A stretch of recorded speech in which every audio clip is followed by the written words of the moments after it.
इस संदेश का शीर्षक है विश्वासियों का अधिकार भाग 3। इसे सुनकर आशीष पाइए। और हम चर्चा कर रहे हैं यहाँ विश्वासियों के अधिकार पर। और आज हम इसमें आगे बढ़ते जाएंगे हमारे सीखने में और हमारे विश्वासियों के अधिकार के इस विषय पर। ये श्रृंखला में भाग 3 है और अगले रविवार इसका अंतिम भाग है। वो तो चौथा संदेश होगा इस सीरीज में। तो चलिए जल्दी से देखते हैं कि अब तक हमने क्या सिखाया है। अब देखिए, हमने आपको बताया है, ढांचा दिया है 5 आयाम का हमारे आत्मिक अधिकार के बारे में। हमने चर्चा की है बिल्कुल शुरू में, जब हमने इसे शुरू में देखा था, हमने कहा था विरासत में मिला अधिकार, अधिकार जो कि हमारा है क्योंकि हम तो परमेश्वर की संतान हैं। तो चलिए मैं आपको बता दूं, यहाँ पर ये माफ़ कीजिए, हमने छुटकारे के अधिकार से शुरू किया। हाँ, माफ़ कीजिए, नंबर 1 हमारा छुड़ाने वाला अधिकार जो कि मसीह ने हमारे लिए किया हुआ है, वो छुटकारे का काम जो मसीह ने क्रूस पर किया। नंबर 2 विरासत में मिला अधिकार, परमेश्वर के बेटे और बेटियां होने के नाते हमारा अधिकार।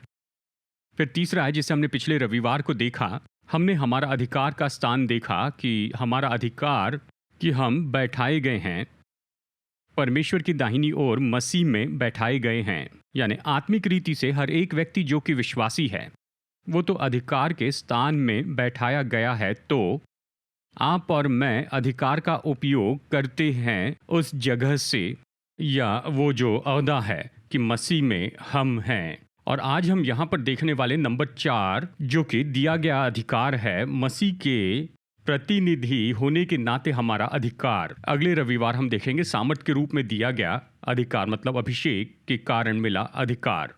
तो चलिए शुरू करते हैं। यहाँ मत्ती अध्याय 10 से, अगर आपके पास अपनी बाइबल है तो आप मेरे साथ इसे निकाल सकते हैं, मत्ती अध्याय 10 में। और हम देखेंगे वचन 1, 7 और 8, और ये वचन साथ ही स्क्रीन पर भी दिखाए जाएंगे, तो आप मेरे साथ में से पढ़ सकते हैं, स्क्रीन पर देखते हुए पढ़ सकते हैं। तो देखिए मत्ती अध्याय 10 वचन 1, 7 और 8। यहाँ मैं चाहता हूँ कि हम सब एक साथ मिलकर इसे पढ़ें ताकि हम पूरे संदेश में इसे याद रख सकें और एक साथ रहें। तो चलिए इसे जोर से पढ़ते हैं। मत्ती अध्याय 10 वचन 1 पढ़ते हैं। फिर उसने अपने 12 चेलों को पास बुलाकर उन्हें अशुद्ध आत्माओं पर अधिकार दिया कि उन्हें निकाले और सब प्रकार की बीमारियों को और सब प्रकार की दुर्बलताओं को दूर करें। वचन 7 चलते चलते ये प्रचार करो, स्वर्ग का राज्य निकट आ गया है। बीमारों को चंगा करो, मरे हुओं को जिलाओ, कोढ़ियों को शुद्ध करो, दुष्ट आत्माओं को निकालो। तुमने सेंत में पाया है, सेंत में दो। तो हम यीशु की सेवकाई में क्या देखते हैं? अवश्य ही जब उसने सेवकाई शुरू की, जब उसने प्रचार करना शुरू किया, प्रभु राज्य का सुसमाचार घोषित किया, और वो भलाई करते हुए फिरे, लोगों को चंगाई दी, लोगों को छुटकारा दिया, और ये सारे अद्भुत आश्चर्य किए, ये सब किया। और साथ ही हम ये भी देखते हैं कि उसकी सेवकाई में ऐसा समय आया, यानी 12 चेलों को जमा करने के बाद, जिन्हें हम प्रेरित भी कहते हैं, तो वो उनकी ओर फिरे। जैसे हमने मत्ती 10 में पढ़ा, उसने उन्हें सामर्थ दी थी अशुद्ध आत्माओं के ऊपर कि उन्हें निकाल दे और हर प्रकार की बीमारी और हर प्रकार की कमजोरियों को चंगाई दे, और उसने उन्हें सामर्थ दे दी। सामर्थ ये शब्द ग्रीक में एक्सोसिया है। इसका मतलब है दिया गया अधिकार है। कुछ अनुवाद कहते हैं कि उसने उन्हें अधिकार दिया, उसने उन्हें ये सौंप दिया। उसने कहा तुम मेरे प्रतिनिधि हो और मैं तुम्हें अधिकार देता हूं। किसके ऊपर अधिकार? अशुद्ध आत्माओं के ऊपर, और चंगाई दे हर प्रकार की बीमारियों को और हर प्रकार के रोगों को। उसने उन्हें ये दिया और कहा तुम मेरा प्रतिनिधित्व करोगे। जैसे तुम मुझे दर्शाते हो, जैसे तुम मेरे प्रतिनिधि के रूप में जाते हो और मुझे वहां दर्शाते हो, तो तुम ये सारे काम करोगे। बीमारों को चंगाई दोगे, कोढ़ियों को शुद्ध करोगे, मुर्दे जिलाओगे, दुष्ट आत्माएं निकालोगे। तुमने सेंत में पाया तो सेंत में दो। उसने उन्हें अधिकार दिया। तो ये तो दिया गया अधिकार है, यानी ऐसा कुछ जो आप पर रखा गया है।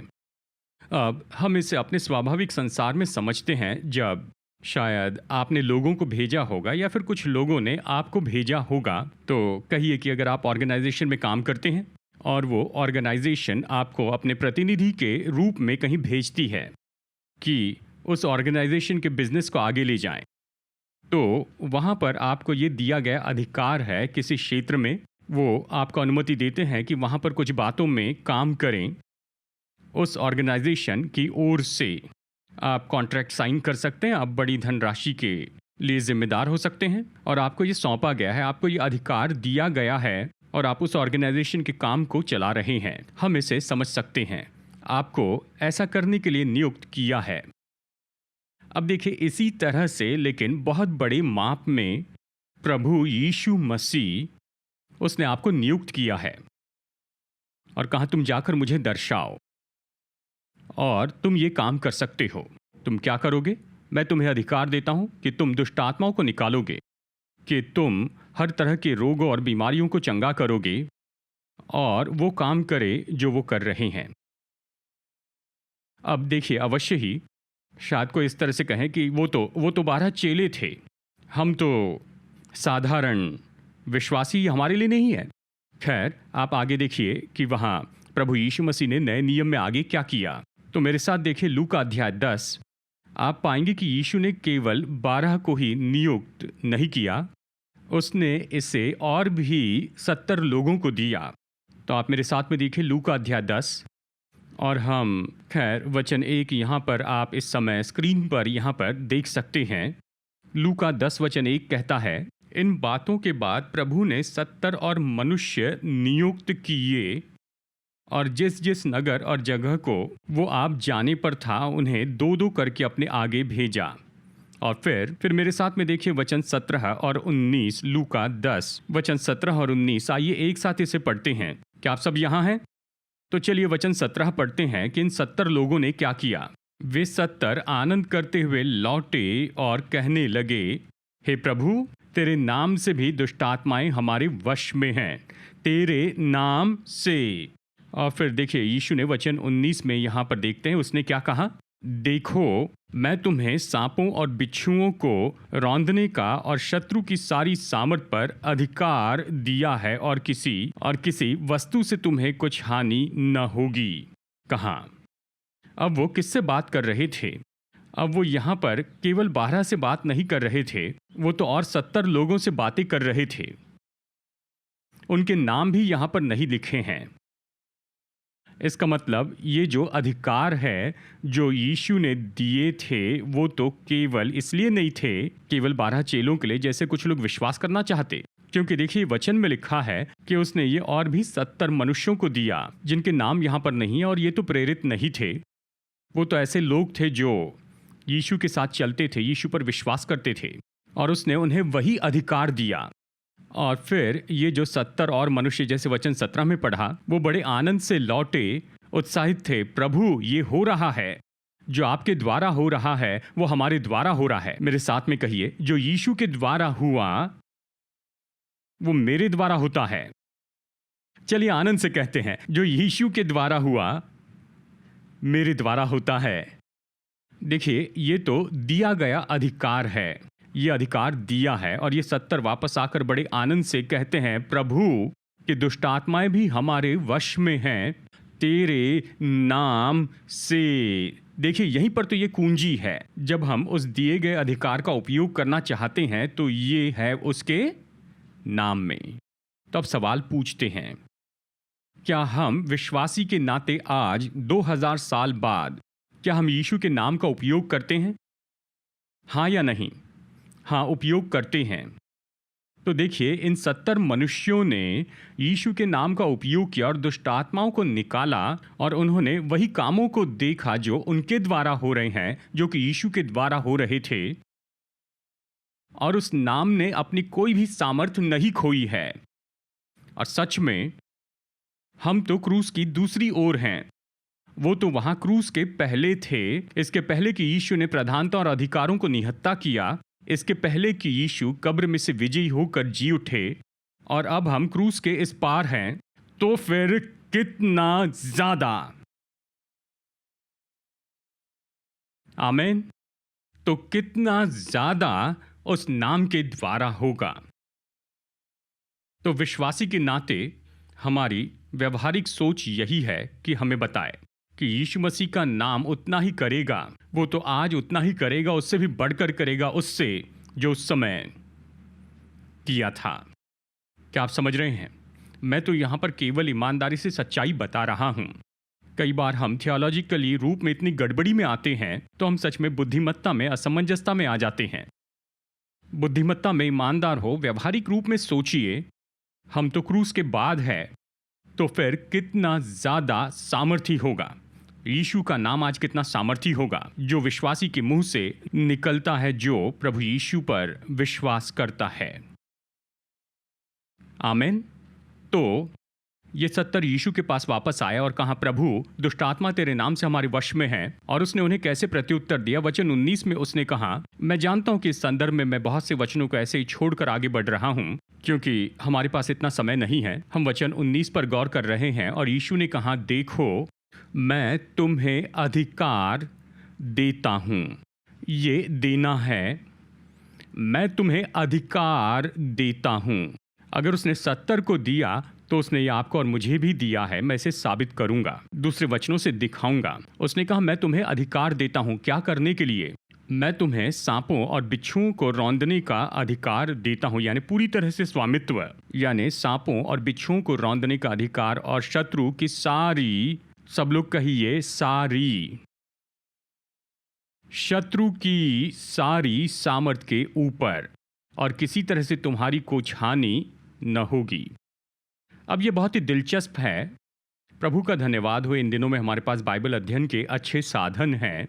यानी बाइबल कॉलेज में जब बाइबल सिखाते हैं, हमारे कोर्स में हम विद्यार्थियों को सिखाते हैं इनका कैसे उपयोग करें। और एक साधन है, चलिए छोटा कमर्शियल ब्रेक है। ये एक साधन है जो मैं 2001 से उपयोग कर रहा हूँ। ये सॉफ्टवेयर है ई स्वॉर्ड। इसके लिए वो मुझे पैसे नहीं देते मजाक कर रहा हूँ। ये तो मुफ्त का सॉफ्टवेयर है और ये बहुत ही अच्छा है। 2001 से मैं इसका उपयोग कर रहा हूँ और इसकी सिफारिश आपसे करता हूँ। आप डाउनलोड कीजिए या अपने कंप्यूटर में रखिए और देखिए, ये तो मुफ्त में है। आप हिब्रू शब्द, ग्रीक शब्द देख सकते हैं और यहाँ पर इसमें शब्दकोश भी है, इसमें कनकोडेंस है और साथ ही और बहुत से अनुवाद हैं। यहाँ पर बहुत से इंग्लिश वर्जन्स हैं। ये सब मुफ्त में हैं और साथ ही इसमें कमेंट्री भी दी गई है। मैं प्रोत्साहित करूंगा, इसका उपयोग कीजिए। इसका उपयोग करते हुए ज़रूरी नहीं कि आप ग्रीक या हिब्रू भाषा जानें। ये साधन आपकी मदद करता है कि आप हिब्रू और ग्रीक शब्द देखें। और इसी तरह से जब हम कहते हैं हिब्रू शब्द या ग्रीक शब्द, इसीलिए है ये साधन का उपयोग करके हमने वो भाषा सीखी तो नहीं है, ठीक है। साथ ही शब्दकोश भी उपलब्ध है और हम सच में अर्थ जान सकते हैं, बहुत से अर्थ जान सकते हैं। मैं आपको प्रोत्साहित करता हूं कि प्रभु वचन के विद्यार्थी के रूप में से करें। तो जब हम वचन 19 देखते हैं, ये बहुत ही दिलचस्प है। यहाँ पर 2 ग्रीक शब्द उपयोग किए हैं। मैंने तुम्हें अधिकार दिया है, यहाँ पर शब्द है एक्सोसिया। ये दिए गए अधिकार के बारे में बताता है। शत्रु की सारी सामर्थ के ऊपर, यहाँ सामर्थ के लिए शब्द है ड्यूनामिस। ये अक्सर ग्रीक नए नियम में उपयोग हुआ है और ये बताता है अलौकिक योग्यता या चमत्कारी योग्यता। अक्सर इसका उपयोग पवित्र आत्मा की सामर्थ के बारे में किया है। अब यहाँ पर यीशु इस शब्द का उपयोग करते हैं कि शैतान की योग्यता के बारे में बताए। और वो क्या बताते हैं कि देखो मैं तुम्हें अधिकार दे रहा हूँ शैतान की सारी योग्यताओं के ऊपर में। आमेन। यह अच्छा समय है कि कूद कर नाचने लगे। आमेन। मैं तुम्हें अधिकार देता हूं शत्रु की सारी योग्यता के ऊपर में अधिकार, मतलब शैतान जो कुछ भी कर सकता है, कल्पना कीजिए कि उसकी सारी शक्ति से और सबसे बुरे हमले को भी वो कर दे या वो अपनी सबसे बड़ी कोशिश कर ले। सबसे बड़ी कोशिश, यीशु ने कहा मैं तुम्हें अधिकार देता हूं उसकी सारी योग्यताओं के ऊपर। आमेन। तो अब शैतान का ऐसा कोई भी काम नहीं है जो विश्वासी के नाते आपके पास उस पर अधिकार नहीं है। आमेन। तो जब हम शत्रु को काम करते हुए देखते हैं, तुरंत ही आपके हृदय में आना चाहिए, यीशु ने मुझे अधिकार दिया है शत्रु की सारी योग्यता के ऊपर में। तो बहुत ज़्यादा प्रभावित मत होइए शत्रु के कामों के द्वारा। ओ, वो तो बहुत ही ज़्यादा था। खैर, आपको तो अधिकार दिया गया है शत्रु की सारी योग्यताओं के ऊपर में। तो देखिए, आपका जो विचारधारा है या आपकी जो सोच है वो वचन के अनुसार जुड़ी हो। जब आप देखते हैं कि शैतान कुछ कर रहा है तो अपने मन में तो सोचिए, यीशु ने मुझे अधिकार दिया है, शत्रु की सारी सामर्थ के ऊपर में अधिकार दिया है। उसने यही कहा। उसने कहा कि किसी भी वस्तु से तुम्हें कोई हानि नहीं होगी। आमेन। तो हम यहाँ पर लूका अध्याय 10 में ये देखते हैं कि उसने अब इन 70 को ये अधिकार दिया। फिर से ये सामान्य बहस है। कुछ लोग कहेंगे, खैर ये तो केवल पुरुष ही थे नए नियम की कलीसिया के लिए। देखिए, उसने अधिकार दिया अपने शुरू के उन चेलों को, और ये शुरू की कलीसिया, इसका मतलब सन 90 या 95 के आसपास की बात है, यानी लगभग उस समय की बात है जब आखिरी प्रेरित यूहन्ना मर गया। तो उनकी बहस ये होती है कि खैर ये जो अधिकार है, ये जो अलौकिक योग्यता है, ये शुरू की कलीसिया के लिए थी कि कलीसिया को स्थापित कर सके। थियोलॉजिकल रूप में इन लोगों को हम कहते हैं सेसेशनलिस्ट। इसका मतलब वो विश्वास करते हैं कि परमेश्वर का ईश्वरीय काम कलीसिया में वो आखिरी प्रेरित की मृत्यु के साथ खत्म हुआ, तो वो सेसेशनलिस्ट हैं। या टेक्निकली बहुत से इवेंजेलिकल तो सेसेशनलिस्ट हैं, वो ये कहते हैं। और ये जो अलौकिक काम है, दुष्ट आत्माओं को निकालना और बीमारों को चंगा करना, ये अलौकिक काम वो खत्म हुए जब आखिरी प्रेरित मर गया। यानी ये तो केवल पहली सदी के लिए बनाए गए थे, लेकिन ये व्यवहारिक नहीं है, क्योंकि बाकी नया नियम क्या कहता है। और मैं केवल 3 बातें आपको बताऊंगा। नंबर 1, मत्ती अध्याय 16 में, यहाँ वचन 18 और 19 में यीशु ने यहाँ पर कहा, और मैं यहाँ पर केवल इसका सारांश आपको बता रहा हूँ, आप चाहे तो इसे देख सकते हैं। लेकिन मत्ती 16, 18 और 19 में यीशु ने कहा, मैं अपनी कलीसिया बनाऊंगा। क्या वो अभी भी कलीसिया बना रहे हैं? हाँ या नहीं, या निश्चित नहीं? उसने कहा, मैं अपनी कलीसिया बनाऊंगा। क्या वो अभी भी कलीसिया बना रहे हैं? क्या लोग अभी भी उद्धार पाकर कलीसिया में जुड़ते जा रहे हैं? क्या कल भी लोग उद्धार पाएंगे और कलीसिया में जोड़े जाएंगे? तो वो अभी भी कलीसिया बना रहे हैं। यीशु ने क्या कहा मत्ती 16, 18 और 19 में? उसने कहा, मैं अपनी कलीसिया बनाऊंगा और कलीसिया के विरुद्ध में अधलोक के फाटक प्रबल न होंगे, और मैं तुम्हें स्वर्ग के राज्य की कुंजियां दूंगा। ये कहा, और जो कुछ भी तुम पृथ्वी पर बांधोगे, मैं कह रहा हूं अपने शब्दों में, असल में ग्रीक में कहा है कि तुम पृथ्वी पर उसे बांधो जो स्वर्ग में बंधा हुआ है, और पृथ्वी पर तुम उसे खोल दो जो स्वर्ग में खुला हुआ है। तो फिर देखिए, चर्च को यह अधिकार दिया गया है। उसने ये कुंजियां किसे दी है? उसने ये कुंजियां कलीसिया को दी है। तो फिर कहूं, बुद्धिमत्ता में ईमानदार हो जाएं। क्या वो कलीसिया बना रहे हैं? जी हाँ। कलीसिया के बारे में क्या कहा? अधलोक के फाटक प्रबल न होंगे। क्या आप कलीसिया के भाग हैं? हाँ। उसने कहा, मैं तुम्हें कुंजियां दूंगा। क्या कलीसिया के पास कुंजियां हैं? हाँ। कुंजियां अधिकार को दर्शाती हैं। इसके लिए एक और उदाहरण होगा, यानी मत्ती 28, 18 से 20। ये महान आज्ञा हमें ये पसंद है। यीशु ने कहा, आकाश और पृथ्वी का सारा अधिकार मुझे दिया है। और फिर वो हमारी ओर मुड़कर कहते हैं, इसलिए तुम सारे जगत में जाकर सारी जातियों को मेरे चेले बनाओ, उन्हें सिखाओ। देखिए यहाँ पर निर्देश क्या है, और हर एक बात जो मैंने तुम्हें आज्ञा दी है उन्हें मानना सिखाओ। तो आज्ञा क्या थी 12 के लिए या शुरू की कलीसिया के लिए? जब तुम जातियों में जाओगे और चेले बनाओगे, कि उन्हें वो सब करना सिखाओ जो मैंने तुम्हें आज्ञा दी है। जिसमें जुड़ा है, बीमारों को चंगाई दे, कोढ़ी शुद्ध करे, मुर्दे जिलाएं, दुष्ट आत्माएं निकाले। अगर उन्हें निकाल देते तो वो कहते कि जाओ चेले बनाओ और जो मैंने तुम्हें आज्ञा दी उसका 70% ही सिखाओ, और चमत्कार के भाग को निकाल दो। ऐसा कुछ भी नहीं है, कुछ भी नहीं निकाला। क्या आप समझ रहे हैं?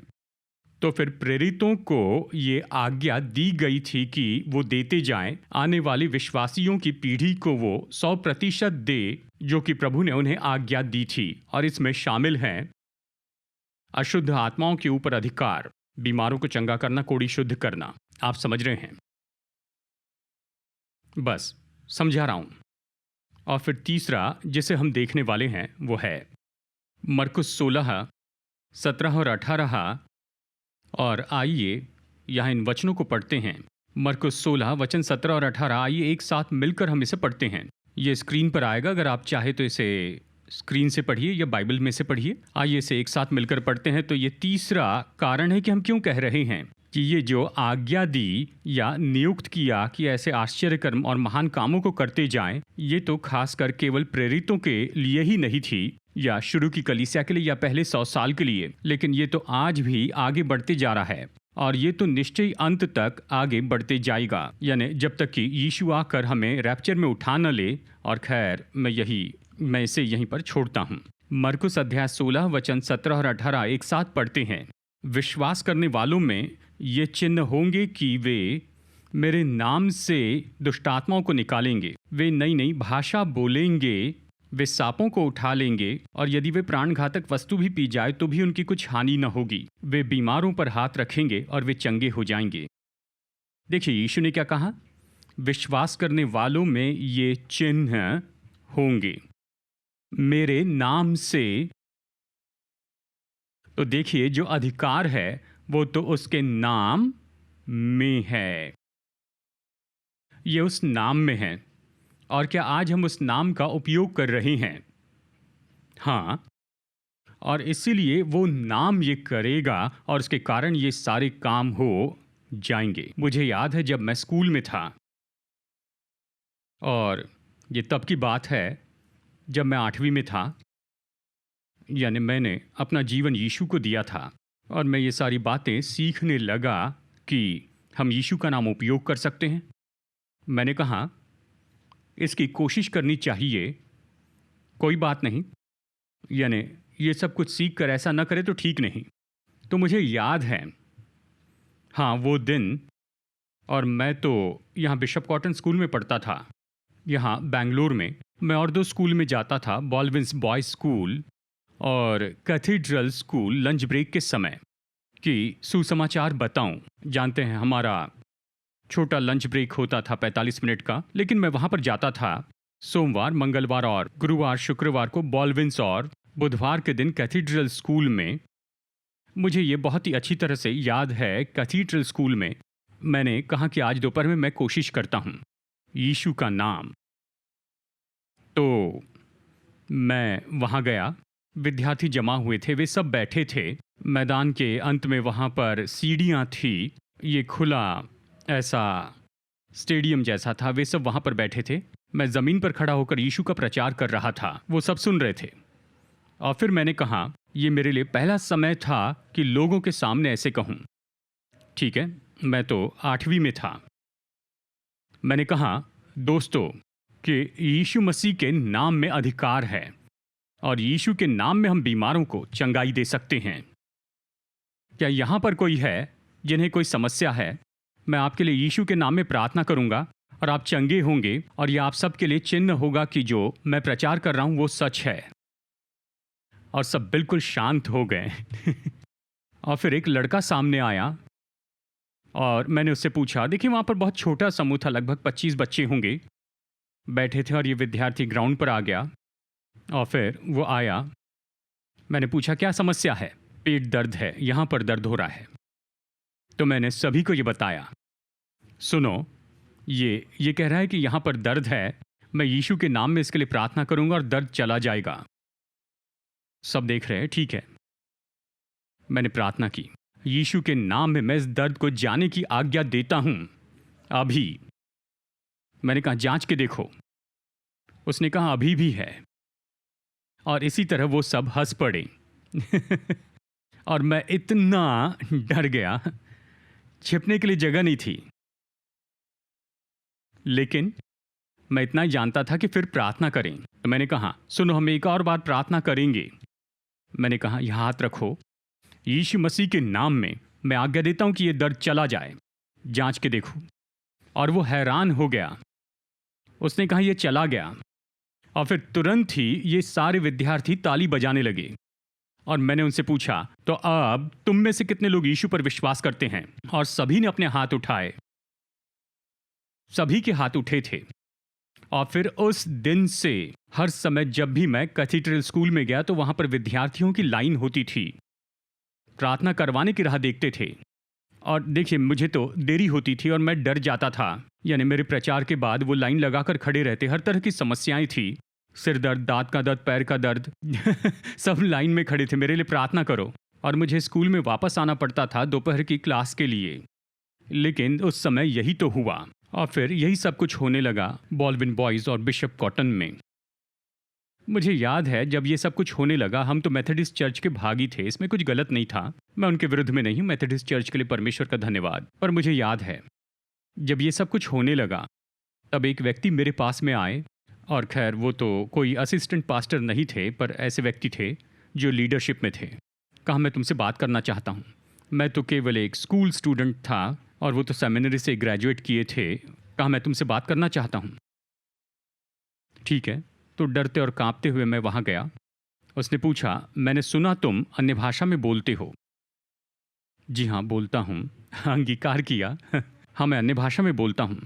मैंने सुना तुम बीमारों के लिए प्रार्थना करते हो, क्योंकि इस समय तक खबर फैल चुकी थी।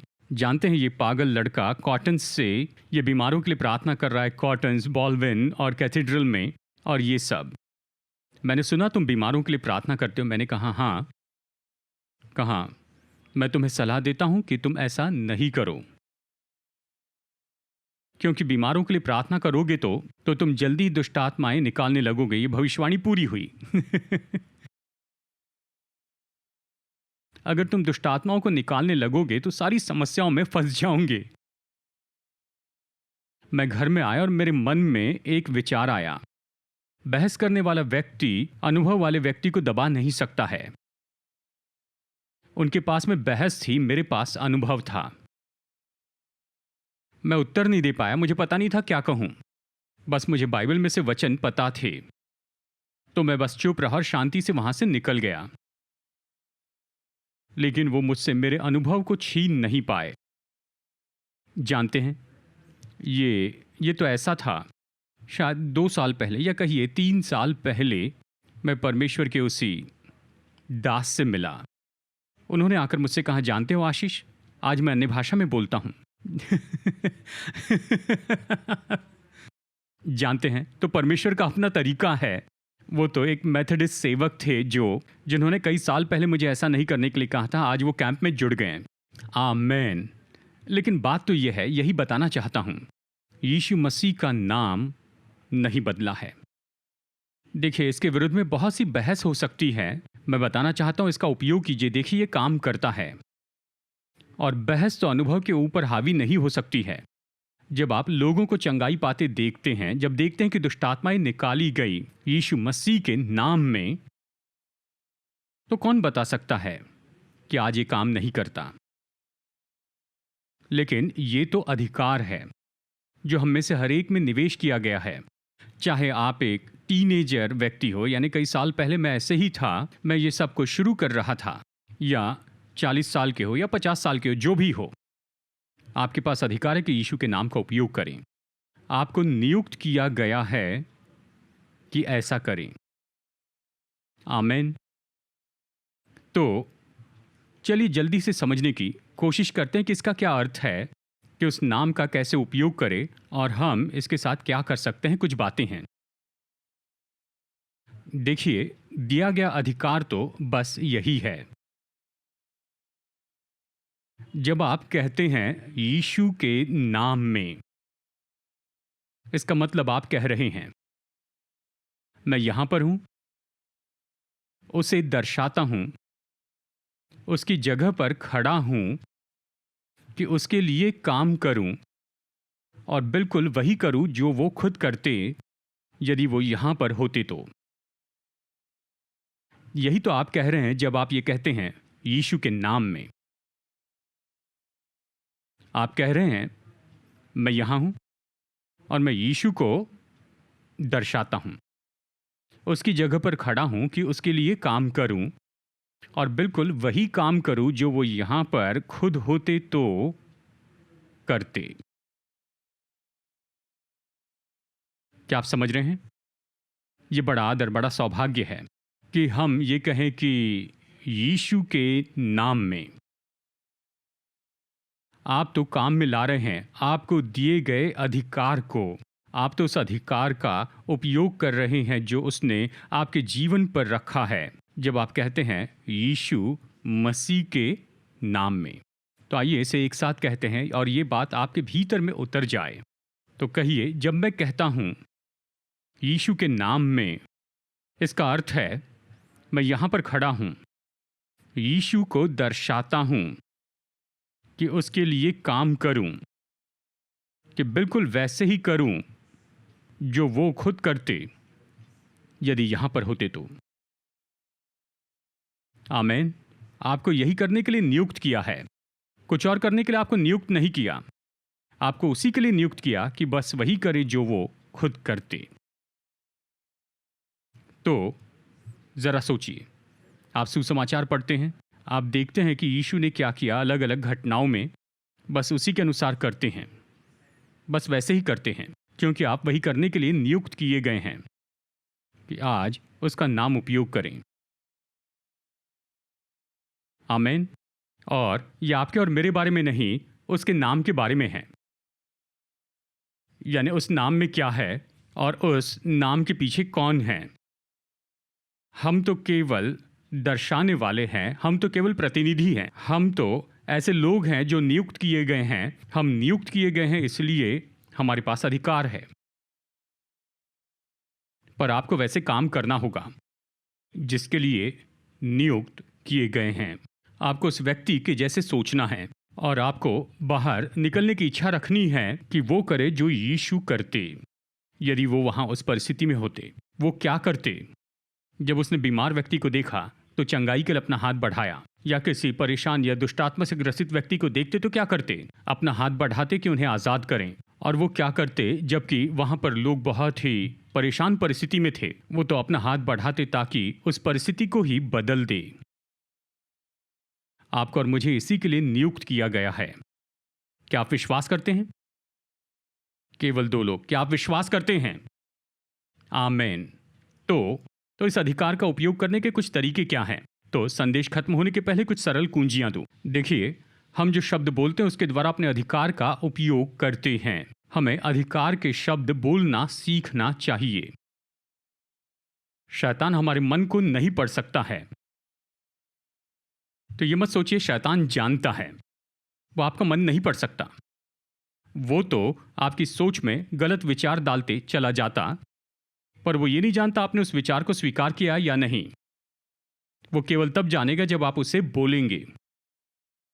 मत बोलिए, उसे अनुमान लगाने दें। शैतान आपके मन को नहीं पढ़ सकता।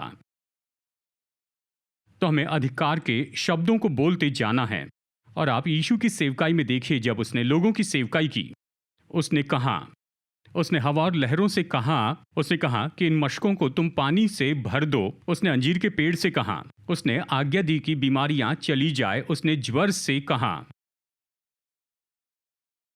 उसने ज्वर को डांटा, उसे जाने की आज्ञा दी।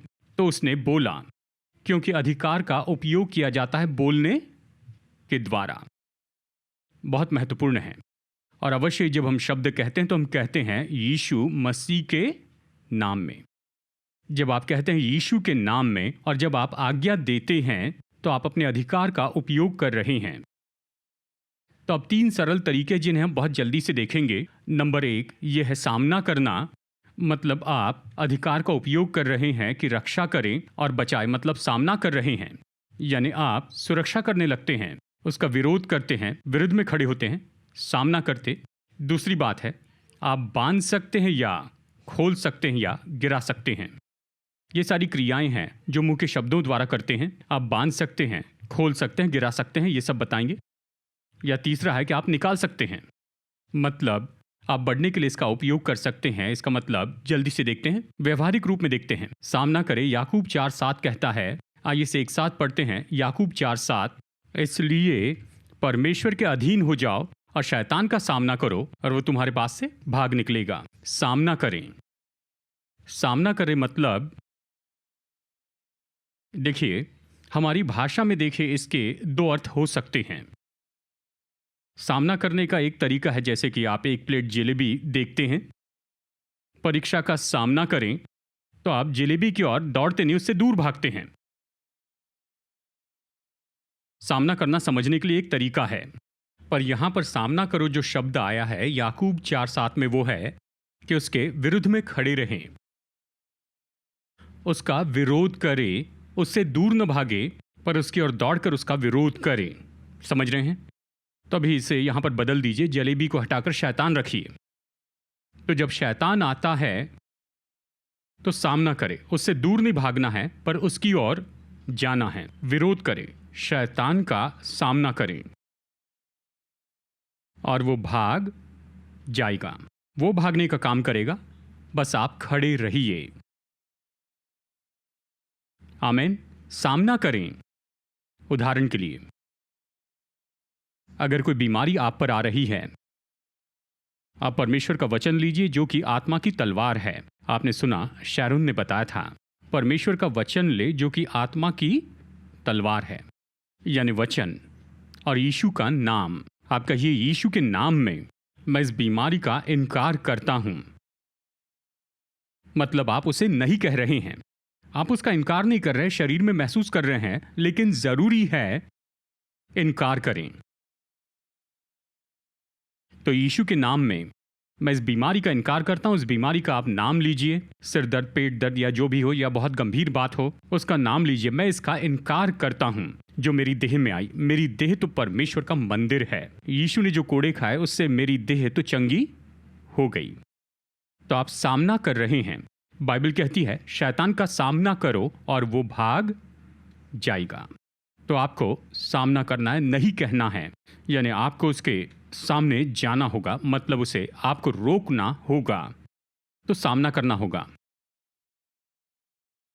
अगर आप देखते हैं कि किसी तरह की कोई गड़बड़ी हो रही है आपके घर में, आपके परिवार में, तो यीशु के नाम में, शैतान मैं तेरा सामना करता हूं। तो कल्पना कीजिए और जानते हैं यह तो केवल कल्पना है, यानी अगर आप रविवार की दोपहर में सो रहे हैं या रात के समय और कहिए कोई चोर आपके घर में घुसने की कोशिश कर रहा है, तो आप क्या करेंगे? एक तो आप डर कर भाग जाएंगे, या आप खड़े होकर कहेंगे बिल्कुल नहीं, बत्ती जला देंगे, सामना करेंगे। आप नहीं चाहेंगे कि चोर चोरी करे, सामना करेंगे। आप उसे अंदर नहीं आने देंगे कि वो चोरी कर ले। उसी तरह से शैतान चोर है, वो अंदर आना चाहता है, वो घुसपैठ करना चाहता है, ऐसी जगह पर आना चाहता है जहां पर उसे आना नहीं चाहिए। लेकिन जब भी हमें जरूरत पड़े, सामना करें, वचन का उपयोग करें, यीशु के नाम का उपयोग करें कि नहीं कहे, और आप वचन बोलिए, वचन बोलते जाइए। अब अवश्य ही कुछ ऐसे काम हैं जो हमें स्वाभाविक में करने हैं, वो भी हमारी जिम्मेदारी, और हमने इसे बताया है पिछले संदेश में कि अगर स्वाभाविक में कुछ चीजें हैं जिन्हें बदलना चाहिए तो मुझे उससे निपटना ही होगा। उदाहरण के लिए कहिए कि कोई व्यक्ति बहुत ज़्यादा एक तरह का भोजन करते हैं और इस कारण उनकी सेहत पर प्रभाव पड़ा है, और यहाँ आपको इस शैतान का सामना करना है। मतलब ये तो अच्छा है, पर आपको डाइट भी मेंटेन करना है। क्या आप समझ रहे हैं? क्योंकि वो भी तो हमारी जिम्मेदारी का भाग है।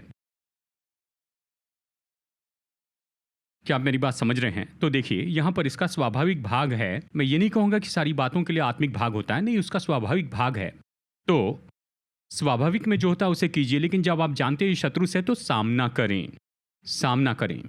और दूसरी बात, आप बांधें या खोलें और गिराना कि बांधे। देखिए, यहाँ यीशु ने हमें अधिकार दिया कि बांधे या खोले या गिराए। तो देखिए, कलीसिया को अधिकार दिया गया कि पृथ्वी पर बांधे जो स्वर्ग में बंधा है, और जो स्वर्ग में खुला है उसे पृथ्वी पर खोले। दूसरे शब्दों में, जिसे परमेश्वर ने अनुमति दी, हमें अधिकार दिया पृथ्वी पर उसे अनुमति दे। जिसे प्रभु मना करते हैं तो हमारे पास अधिकार है कि उसे यहाँ पृथ्वी पर रोकें।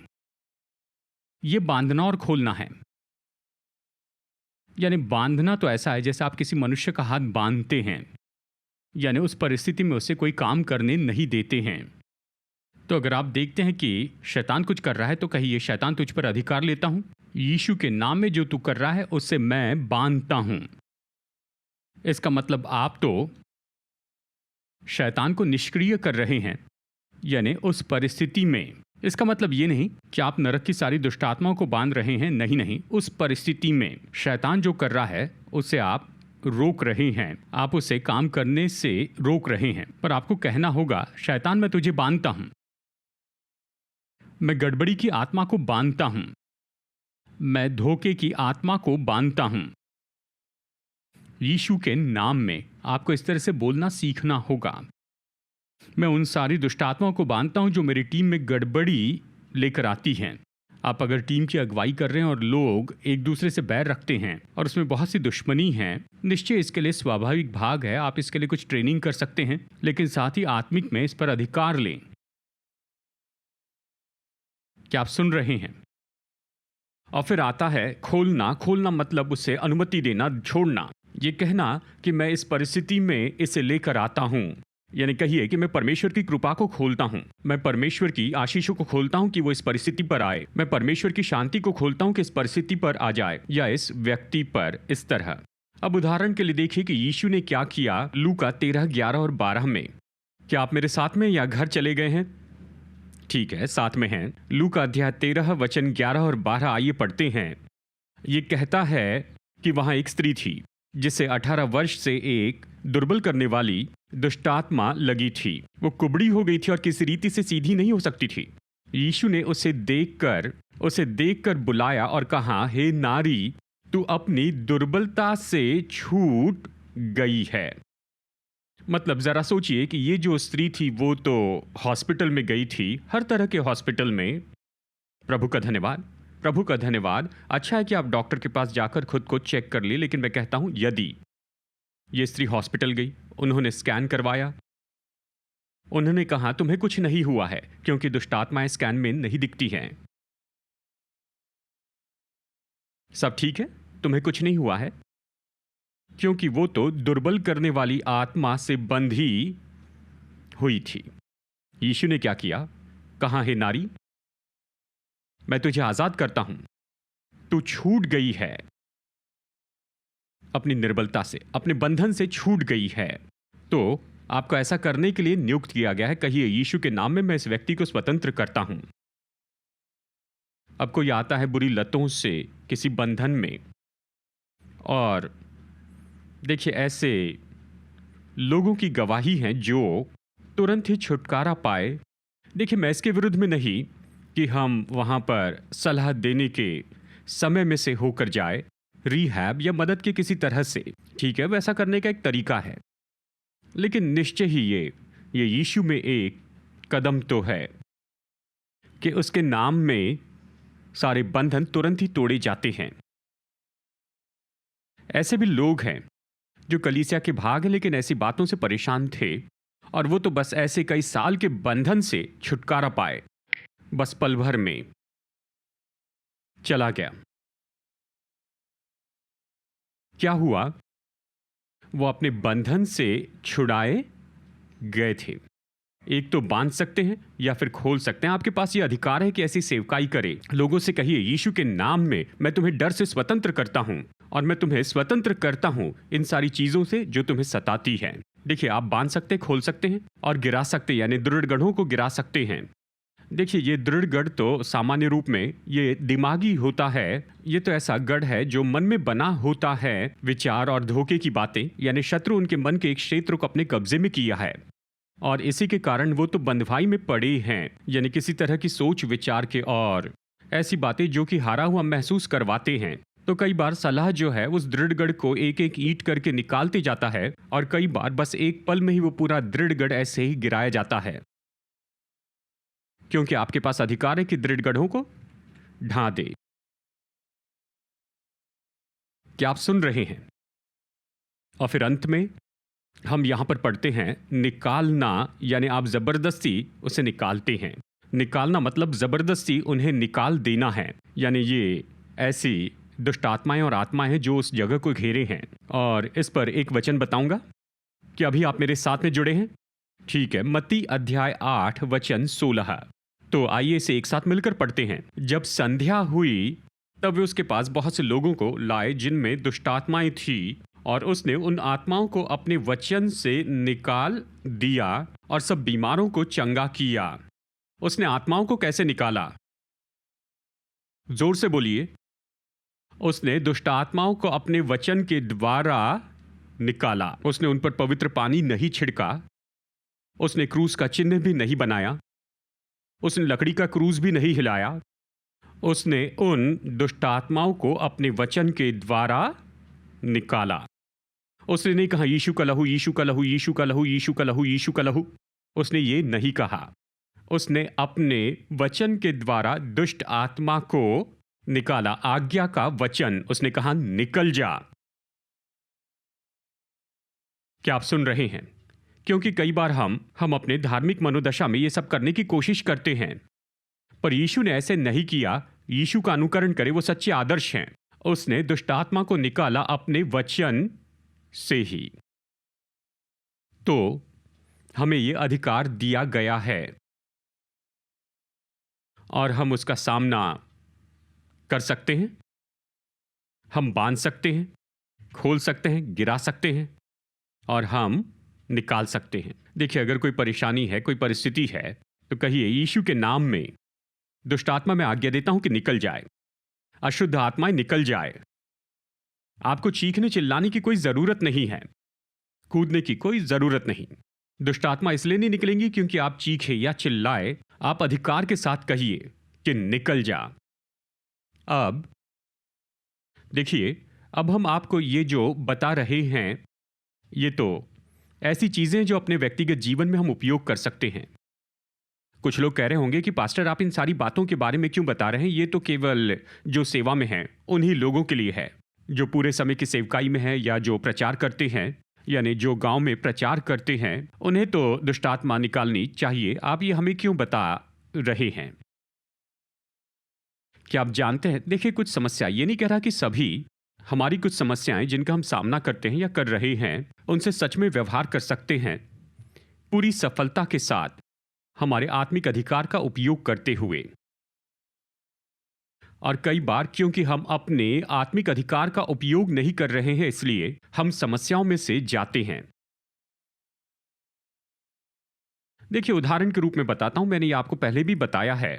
याद कीजिए, जब मैं अमेरिका में ग्रेजुएट स्टूडेंट के रूप में गया था, मैंने यहाँ पर बैचलर ऑफ इंजीनियरिंग की, यहाँ पर मणिपाल में, और फिर मैं अमेरिका गया अपने मास्टर्स के लिए।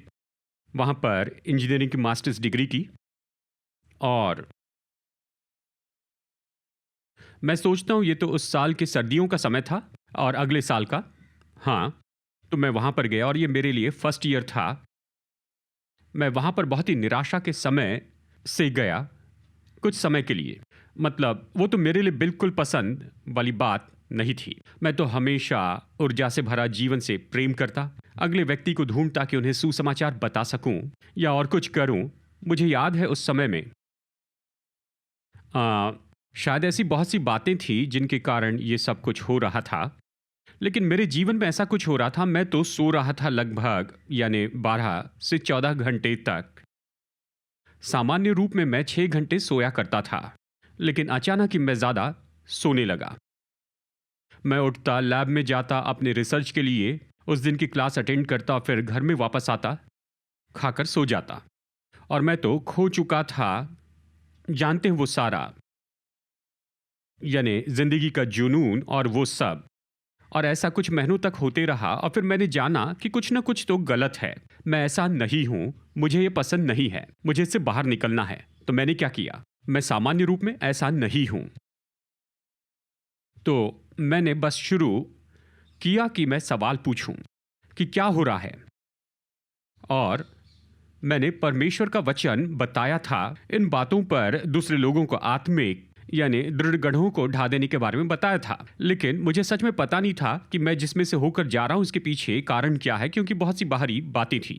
मुझे याद है, इन सब के बीच में मैंने चर्च के पास्टर को फोन किया जहां मैं उस समय जाया करता था, और मैंने उन्हें कुछ नहीं बताया, और बस मैंने उनसे कहा, उनका नाम है पास्टर टॉम, पास्टर टॉम मेरे लिए प्रार्थना कीजिए। फोन पर उन्होंने मेरे लिए प्रार्थना की। बस उन्होंने प्रार्थना की और प्रार्थना के केवल कुछ मिनटों में, फोन पर प्रार्थना में, मैंने कुछ महसूस किया कि कुछ चलन हुआ है आत्मिक रूप में। और उसी समय मैंने जाना कि जो कुछ भी हो रहा है, हो सकता है कि ये आत्मिक बात हो जिससे आत्मिक रूप में निपटा जा सकता था। और मुझे याद है, और जब उस साल का जुलाई महीना आया और 4 जुलाई की बात है, छुट्टी का दिन था, और उस सुबह जब मैं उठा, उसके पहले कुछ दिनों तक मैंने खुद को तैयार किया था। मैंने कहा मैं इस आत्मा से निपट लूंगा। मैंने मेरी 3 समस्याओं को पहचान लिया। एक तो मैं निराश था। दूसरी बात, मैंने महसूस किया कि मैं बहुत आलसी हूं। फिर एक और है, देखिए इस बात को मैंने अपने नोटबुक में लिख लिया है। मैंने कहा आज सुबह मैं तो मेरे जीवन में जो आत्माओं का काम है, इन 3 बातों के पीछे उन्हें धुड़कूंगा, मैं उन सब को भगा दूंगा। मेरा यह अर्थ नहीं मैं दुष्ट आत्मा से ग्रसित था। मैं जानता था कि मैं परेशान हो गया हूं, क्योंकि मेरा जीवन तो लगभग कुछ महीनों से परेशान था, 4 महीनों से। मुझे उस साल का 4 जुलाई याद है। मैं सुबह उठा, मैंने कहा मैं इन सारी बातों पर अधिकार लेता हूं। पहले पश्चाताप किया, प्रभु मुझे माफ करना, मैंने कैसे अपने जीवन में इन सारी बातों को आने दिया, पता नहीं कैसे। मैं तो इन सारी बातों में चला गया, पर बाहर आना चाहता हूं। मैंने कहा पिता यीशु मसीह के नाम में मुझे इसके लिए माफ करना, पर मेरे पास जो अधिकार है उसके लिए धन्यवाद। और यीशु के नाम में मैं अधिकार लेता हूं निराशा की हर एक आत्मा के ऊपर जो मेरे मन को सताती है, मुझे इस तरह से नीचे रखती है, जो मेरे जीवन से सारा जोश और शक्ति निकाल लेती है। यीशु मसीह के नाम में मैं तुम्हें अपने जीवन से निकाल देता हूं। दूसरी बात, आलस्य की आत्मा जो मुझे इस तरह से सुला देती है, मैं तुम पर अधिकार लेता हूं, यीशु मसीह के नाम में जीवन से निकाल देता हूं। तीसरी बात, मुझे याद नहीं कि वो क्या थी, लेकिन बिल्कुल इसी तरह से व्यवहार किया। मैं आपको बताऊं, 15 मिनट में मैं आजाद हो गया। बिल्कुल सच है, जीवन सामान्य हो गया। मैं तो अपना काम पूरा कर पाया, वापस आया जोश और ऊर्जा में, और जो काम मुझे करना था मैंने उसे किया। तो मैं क्या कह रहा हूं, कई बार कुछ चीजों का हम सामना करते हैं तो हम स्रोत से नहीं निपटते हैं। डर की आत्मा, चिंता की आत्मा, निराशा की आत्मा, और ये सारी बातें तो बाइबल में हैं। अशुद्ध आत्माएं और विश्वासी तो बुरी आदतों के गुलाम होते हैं, अश्लीलता के, ये सारी बातें। और देखिए वो तो विश्वासी हैं, यीशु से प्रेम करते हैं। आपने इन अशुद्ध बातों को जगह दी है और इसलिए आप इन सारी बातों से बंधे हुए हैं। समय है कि उसका सामना करें, कि उसे न सहे, उनका मनोरंजन न करें। क्या आप सुन रहे हैं? तो हम क्या सिखा रहे हैं, यह बहुत ही व्यवहारिक है हम सभी के जीवन में। कई बार हम सोचते हैं घर की ऐसी समस्याएं हैं, बच्चों के लिए आप प्रार्थना करते हैं, आप उनसे प्रेम करते हैं, उन्हें आशीष देते हैं, विश्वास कहते हैं, आशीष देते हैं, पर व्यवहार करें उन आत्माओं से जो उनके मन पर प्रभाव डालती हैं। हमारे पास नई पीढ़ी है, पास्टर सलीन, और हमने एक नई स्टडी अभी इस समय की है जहां पर उन्होंने ये पाया कि आज के जो नौजवान हैं वो तो इतने परेशान हैं। सबसे बड़ी समस्या ये है कि वो आत्महत्या करना चाहते हैं। और क्या आपने कहा था, निराश है, अकेलापन है, चिंता है। कल्पना कीजिए, नौजवानों के बीच में 3 बड़ी समस्या हैं। आत्महत्या करना चाहते हैं, वो बहुत चिंतित हैं, अकेले हैं, कई बार वो इसी में आगे बढ़ते हैं। निराशा, मनोरंजन के लिए एक आत्मा रुकी है, चिंता, एक आत्मा उसके मनोरंजन के लिए बिल्कुल तैयार है।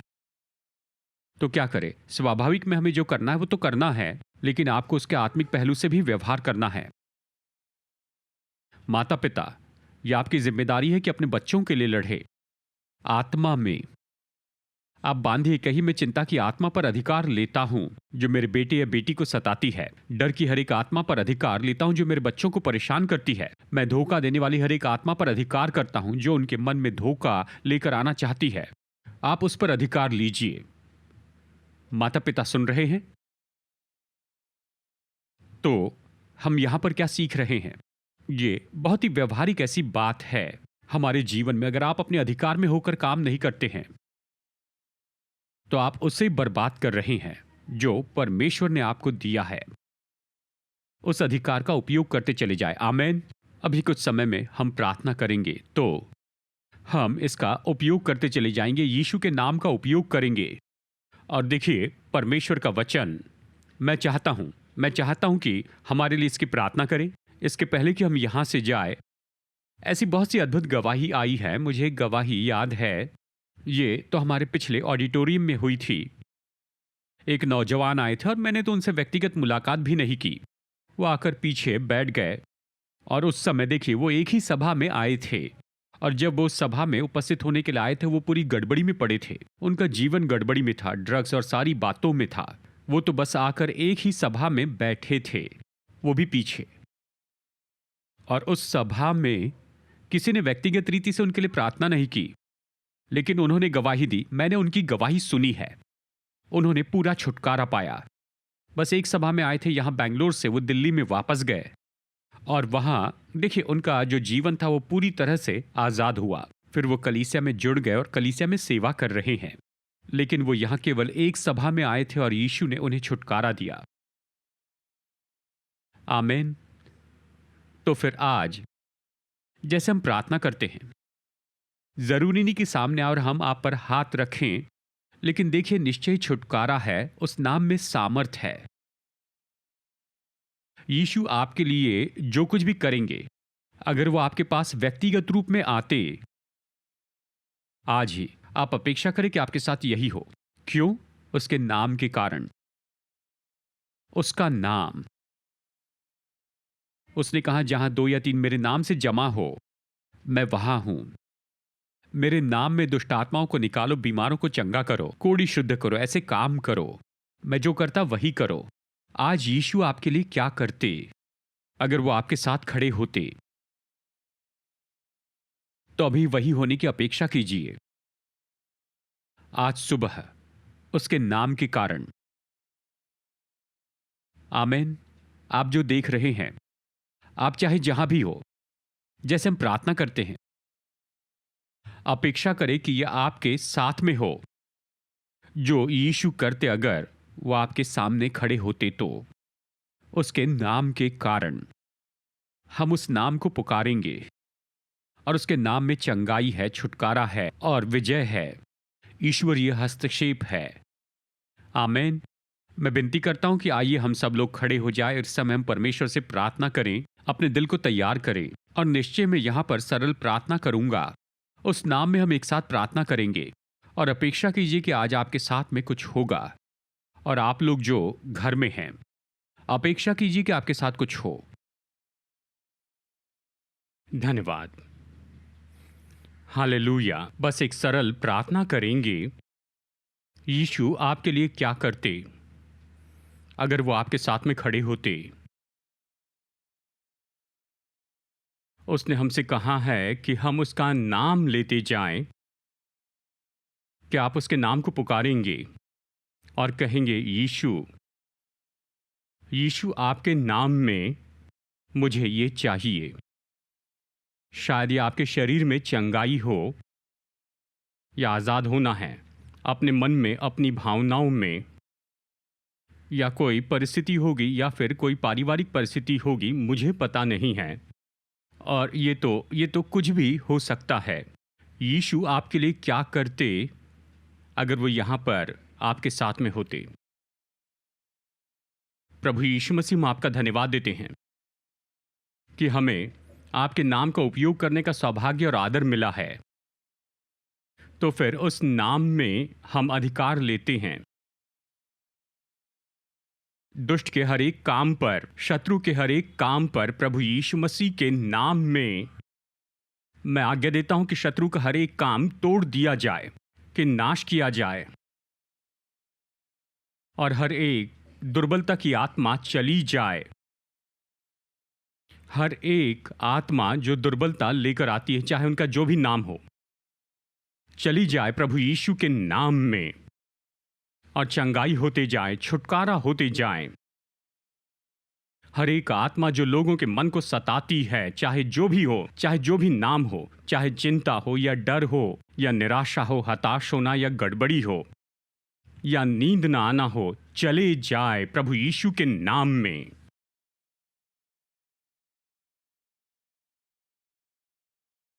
और जो भी आत्माओं के बंधन और जो लोगों को गुलाम बनाते हैं, और अशुद्ध आत्माएं, ऐसी आत्माएं जो अशुद्ध आदतों को लेकर आती हैं, चाहे जो भी नाम हो, यीशु मसीह के नाम में चली जाए, सारे बंधन टूट जाएं और परमेश्वर के लोग पूरी तरह आजाद हो। कोई डर नहीं, कोई सताव नहीं, कोई और यातनाएं नहीं, कोई भी बंधन नहीं। यीशु के नाम में हम तो आजाद हैं। अभी चंगाई हो, छुटकारा हो, अभी ये सब होते जाए और आनंद और शांति प्रभु आपके लोगों के जीवन में उमड़ती जाए। धन्यवाद प्रभु, आपको धन्य कहते हम आपका आदर करते हैं। धन्यवाद प्रभु, यीशु के नाम में, आमीन आमीन। मैं विश्वास करता हूं ये हो चुका है। आप घर में जाकर खुद को जांचिए। अगर आपने प्रभु के काम का अनुभव किया है तो हमें गवाही भेजिए। अगर आपके पास में कोई गवाही है, अगले हफ्ते हम उन्हें बांटेंगे, तो अपनी गवाही भेजिए कि परमेश्वर ने क्या किया है, चाहे ये चंगाई हो या फिर छुटकारा हो, जो भी प्रभु ने आपके जीवन में किया उसे लिखिए। हम आपका नाम नहीं बताएंगे, लेकिन हम परमेश्वर के काम के बारे में बताएंगे ताकि दूसरे लोग प्रोत्साहित हो। आमीन। तो अभी हम सभा खत्म करेंगे और आप सभी का धन्यवाद कि आज सुबह आप यहाँ पर आए हैं। अपने मित्रों को और दुश्मनों को न्योता दें अगले रविवार चर्च आने के लिए। उन सबको आने के लिए कहिए आप सबका स्वागत है और इस ऑडिटोरियम को भर दें। आमीन। और एक भी कुर्सी खाली मत रखिए, इसे भर दीजिए और साथ ही अपने शहर पर और अपने देश पर प्रभाव डालते जाइए और दूसरे देशों पर और हर जगह पर लोगों के जीवन को छू ले। प्रभु का धन्यवाद वो जो भी कर रहे हैं। और वॉलंटियर्स, मैं आपका स्वागत करता हूं लंच के लिए नीचे फूड कोर्ट में, और विशेष गिफ्ट है आप सभी लोगों के लिए। निश्चय उसे आप ले जाइए। यह हमारा सरल तरीका है कि हम आपको धन्यवाद कह सकें। आइए बेनेडिक्शन लें। हमारे प्रभु यीशु मसीह का अनुग्रह, हमारे स्वर्गीय पिता परमेश्वर का प्रेम और उसकी पवित्र आत्मा की मधुर उपस्थिति हम सबके साथ हमेशा होती रहे, यीशु के नाम में। आमीन। संदेश सुनने के लिए धन्यवाद। भरोसा करते हैं कि संदेश आपके लिए आशीष रहा। मुफ्त के स्रोत पाने के लिए, जिनमें है सरमन नोट्स और पब्लिकेशन, पाने के लिए विजिट करें apcwo.org पर। बैंगलोर के एपीसी बाइबल कॉलेज की जानकारी पाने के लिए विजिट कीजिए apcbiblecollege.org पर। याद रखिए, All Peoples Church Bangalore app download कीजिए ऐप या गूगल प्ले स्टोर से।